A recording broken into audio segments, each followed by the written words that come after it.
Hey everyone, welcome back. In this video, I'll show you how to fix a DBS network error in mobile banking.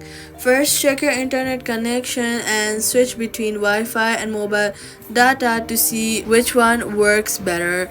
Then, turn airplane mode on for a few seconds, wait for a few hours, wait for about 10 to 15 seconds and turn it off to refresh your internet connection.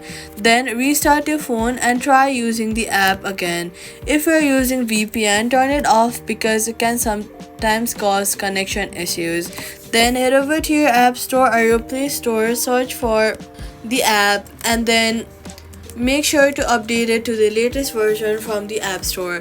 If the issue continues, it may be due to temporary bank server problems, so wait again and try again later. That's how you fix the DBS network error in mobile banking. Do not forget to subscribe for more simple guides.